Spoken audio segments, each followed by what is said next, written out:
প্রিয় দর্শক, আজকে কথা বলবো কন্ডোম ব্যবহারের সঠিক পদ্ধতি সম্পর্কে। আজকের ভিডিওর মাধ্যমে জানবেন কন্ডোমের কার্যকারিতা কখন নষ্ট হয়ে যায়, সঠিক নিয়মে কিভাবে কন্ডোম ব্যবহার করতে হয়। ভিডিও শেষে আমরা জানবো কিভাবে সঠিক পদ্ধতিতে কন্ডোম ব্যবহারের মাধ্যমে নিজের এবং সঙ্গীর আনন্দ ও নিরাপত্তা নিশ্চিত করা যায়। হ্যালো ভিউয়ার্স, আসসালামু আলাইকুম। আমি ডক্টর নুসরাত জাহান দৃষ্টি, sexual health educator, clinical social worker এবং ক্লিনিক্যাল কাউন্সিলর হিসেবে কাজ করছি আমার verified YouTube channel sex edu with doctor দৃষ্টির সাথে। কন্ডোম জন্ম নিয়ন্ত্রণ পদ্ধতির ক্ষেত্রে একটি খুবই গুরুত্বপূর্ণ পদ্ধতি। জন্ম নিয়ন্ত্রণ পদ্ধতিগুলোর মধ্যে কন্ডোম একমাত্র পদ্ধতি যেখানে একই সাথে দুটি বিষয় নিশ্চিত হয়ে থাকে বা সুরক্ষা দিয়ে থাকে। একটি হলো অনাকাঙ্ক্ষিত গর্ভধারণ রোধ করা সম্ভব হয়ে থাকে এবং আরেকটি হলো যৌনবাহিত জীবাণু দ্বারা যৌনবাহিত রোগের সংক্রমণকে প্রতিরোধ করা সম্ভব হয়ে থাকে। অর্থাৎ কন্ডোম ৯৮ থেকে ৯৯ ভাগই কার্যকর হয়ে থাকে।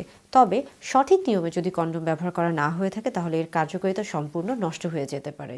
যাদের লিঙ্গ উত্থানজনিত সমস্যা রয়েছে কিংবা যৌন সমস্যা রয়েছে তাদের জন্য ভালো একটি সাপ্লিমেন্ট। অথেন্টিক মাকারুট, অশ্বগন্ধা এবং জিনসেং ক্যাপসুল পেতে যোগাযোগ করুন ভার্চুয়াল ক্লিনিকের ফেসবুক পেজে।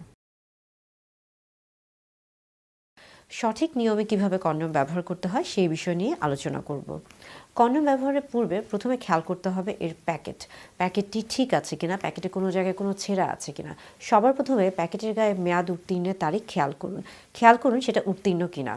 এবং তারপরে প্যাকেট খোলার পরে সেটাকে খেয়াল করতে হবে যে সেখানে কোনো ছেঁড়া ফাটা বা কোনো কিছু আছে কিনা। বিশেষ করে নখ বা দাঁত দিয়ে ছেঁড়ার চেষ্টা করবেন না, সেই ক্ষেত্রে কন্ডোমে সমস্যা হতে পারে বা ফেটে যেতে পারে, ছিঁড়ে যেতে পারে। চেষ্টা করবেন আস্তে করে সাবধানে কন্ডোমের প্যাকেট থেকে কন্ডোমকে বের করে আনার। তারপরে খেয়াল করতে হবে যে কন্ডোমটি কোন দিকে রয়েছে, অর্থাৎ নারী পুরুষ উভয়ের ক্ষেত্রে কন্ডোম পাওয়া যায়। সেই ক্ষেত্রে পুরুষদের কন্ডোমের ক্ষেত্রে ভাঁজযুক্ত যে স্থানটি রয়েছে সেটা মূলত বাহিরের দিকে থাকে, সেটাকে বাহিরের অংশে রাখতে হবে। এবং কন্ডোম পরিধানের ক্ষেত্রে নিরাপত্তা নিশ্চিত করতে হবে। বিশেষ করে দেখা যায় যে কন্ডোমের ক্ষেত্রে যে অংশটুকু যেভাবে পরতে হবে, সম্পূর্ণভাবে যেভাবে পরার প্রয়োজন সেভাবে পরার চেষ্টা করতে হবে। অর্ধেক পরা যাবে না, সেই ক্ষেত্রে এটা সরে যেতে পারে বা সেই ক্ষেত্রে নিরাপত্তা নিশ্চিত হবে না। অনেকে দেখা যায় অনেক সময় এখানে বিভিন্ন ধরনের বাহ্যিক কিছু লুব্রিকেন্ট বা পিচ্ছিল পদার্থ দিয়ে থাকে, সেই ক্ষেত্রে ল্যাটেক্সের যে কার্যকারিতা সেটা কিন্তু নষ্ট হয়ে যায়। তাই অতিরিক্ত কোনো লুব্রিকেন্ট এখানে ব্যবহার করা যাবে না। বিশেষ করে দেখা যায় যে অতিরিক্ত তাপমাত্রায় এই ল্যাটেক্সের যে কার্যক্ষমতা সেটা কিন্তু নষ্ট হয়ে যায়। অন্তত ৩০ ডিগ্রি সেন্টিগ্রেডের উপরে গেলে এটা আর কাজ করে না। তাই এই বিষয়গুলো খেয়াল রাখতে হবে।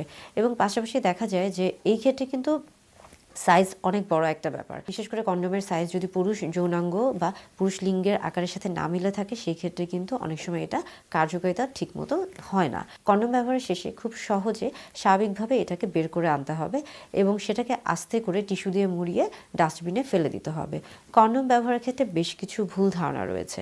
অনেকে মনে করে থাকেন যদি ডাবল কন্ডোম বা একের অধিক কন্ডোম ব্যবহার করা হয়ে থাকে তাহলে সেই ক্ষেত্রে হয়তোবা সুরক্ষা বেশি পাবেন। ভুল ধারণা। আবার অনেকে মনে করে থাকেন লুব্রিকেন্ট হিসেবে যে কোনো পিচ্ছিল পদার্থ দিলেই হয়তোবা সেটা কাজ করবে, এটাও ভুল ধারণা।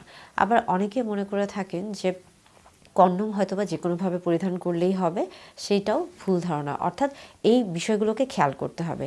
সবচেয়ে বড় যে ভুল ধারণা রয়েছে সেটা হলো বেশিরভাগ মানুষই মনে করে থাকেন কন্ডোম ব্যবহারের ফলে অনুভূতি কমে যায়, যৌন আনন্দ কমে যায়, তৃপ্তি কমে যায়। সবচেয়ে ভুল ধারণা।